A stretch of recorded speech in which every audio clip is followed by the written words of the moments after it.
Notre point de départ, c'était de dire l'écrit permet de fixer un cadre d'analyse, de proposer un cadre d'analyse, et la vidéo permet de l'incarner. Et souvent, on va comprendre quelque chose de manière théorique, on va même en lisant des choses un peu plus concrètes, ça va rester rationnel pour nous, ça va toucher une partie du cerveau, et la vidéo va provoquer un autre déclic, une autre compréhension du projet. Le fait de voir des gens décrire le projet à leur manière, de ce qu'ils ont vécu, des mots beaucoup plus simples, etc. Notre pari, c'est de dire, on couple l'écrit et la vidéo. Et pour le coupler, on est sur des modules courts et qui se répondent complètement. C'est-à-dire que la vidéo et l'écrit sont structurés de la même manière, mais ils n'apportent pas la même chose.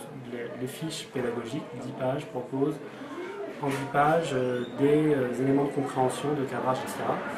Et les vidéos, 10 minutes, essaient d'aller plus loin pour incarner avec des exemples, avec des perceptions, avec des ressentis des gens, ce qu'on lit dans les fiches. Ce qui veut dire qu'on travaille sur le fait de regarder les deux outils, mais qu'en même temps les outils soient lisibles de manière indépendante.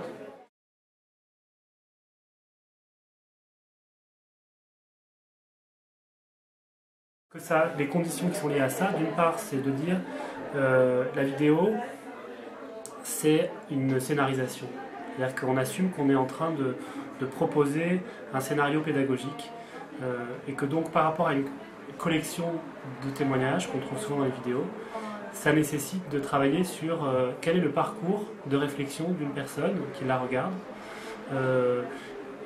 depuis la compréhension du contexte et du défi, à la compréhension des zones de tension qui peuvent exister, à la compréhension de comment on résout cette tension, le levier, etc. Comme une démarche de pédagogue en fait. Et donc l'idée qu'on a prise, c'est de mettre le plus possible les personnes qu'on filmait dans une position de pédagogue. Leur dire qu'est-ce que vous recommanderiez, comment est-ce que par rapport à votre vécu, quel conseil vous donneriez. Ça leur permet de ne pas être dans une position de promotion du projet, parce que l'une des difficultés de la vidéo, c'est que ça appelle un discours plus institutionnel, plus lisse, plus de publicité du projet. Donc en les mettant dans une position de pédagogue, on évite ça. L'autre danger dans la parole institutionnelle, c'est de recréer une cohérence un peu factice. C'est-à-dire qu'on a plein de témoignages, donc on trouve de tout, on peut faire dire n'importe quoi. Donc comment est-ce qu'on reste fidèle à ce qui a été le plus important pour les gens, tout en assumant qu'on est en train d'écrire un scénario pédagogique. Et du coup, c'est un système de grands tableaux de bord dans lequel toutes les contributions, toutes les paroles sont retranscrites. Si on a une discussion pendant 1 heure et qu'on aborde 8 sujets, je vais minuter les sujets et les ramener dans un tableau de bord dans lequel je vais avoir toutes les personnes qui ont parlé d'un même sujet, d'un même enjeu.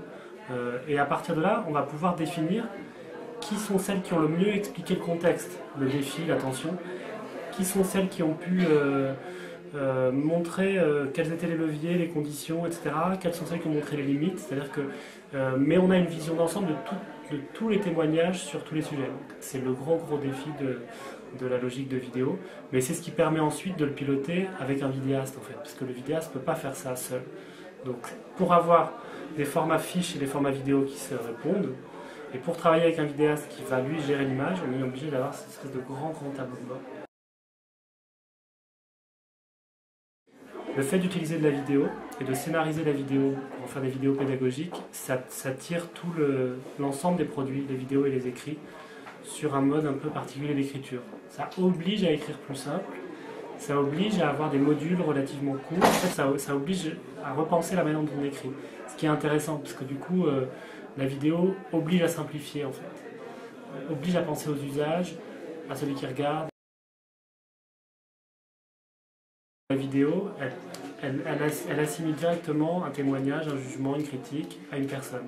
Donc du coup, c'est très utile de avoir de la vidéo à côté de ces fiches, parce qu'on va faire des constats, et directement on dit ah oui, c'est porté, effectivement, ces acteurs-là, on n'a pas trahi ce qu'ils ont dit, c'est précisément ça qu'ils ont dit. Donc c'est aussi un moyen de montrer, de vérifier, de recomprendre ce qui a été dit de manière plus large, forcément plus floue, etc.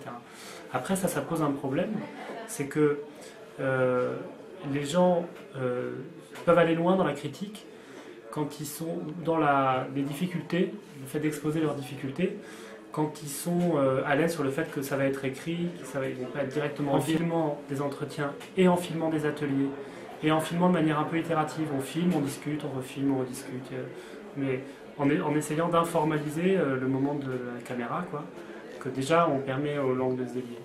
Et puis c'est aussi avec la confiance, en discutant beaucoup avant, etc., parce que c'est beaucoup plus engageant pour les gens.